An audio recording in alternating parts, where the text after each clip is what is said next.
छोटे छोटे जे बिझनेस स्टार्टअप करतात ना, त्यांना सुरुवात कुठून करा ते मात्र कधीही कळत नाहीत.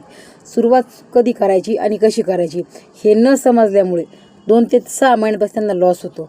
तर त्याच्यासाठी तुम्ही एकच करा की नेट प्रॅक्टिस म्हणजे काय, तर त्याच्याबद्दल तुम्हाला मी आज सांगणार आहे की नेट प्रॅक्टिस ही कशी करायची आणि कधी करायची.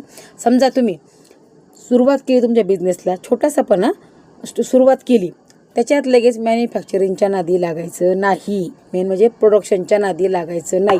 सध्या फक्त आपल्याला काय करायचं आहे, मार्केटिंग कशी करायची ते बघायचं आहे. तर मग तुम्ही रोडवरती भाज्या होलसेलने आणून ते 5 रुपये पावशेर, 10 रुपये पावशेर ते 20 रुपये पावशेर विकू शकता.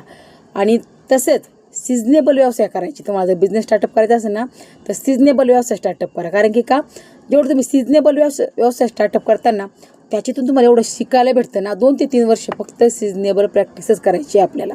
समजा नवरात्रामध्ये सप्तधान्याच्या पुड्या आणि ते घट भरतो ना, ते भांडं म्हणजे मातीचं भांडं असतं बघा, ते विकायचं. दिवाळीमध्ये फटाके विकायचे, क्रिसमसमध्ये झाडं विकायची आणि श्रावण महिन्यामध्ये बेलाचे पानसुद्धा विकलं जातं. आणि नवरात्रात मातीही विकली जाते. 70 ते 80 रुपये किलोने मातीसुद्धा विकली जाते. तुम्ही करून बघा, विकली नाही ना तिथून पुढं. म्हणून सिजनेबल प्रॅक्टिस करायची आणि सिजनेबलच व्यवसाय करायचा.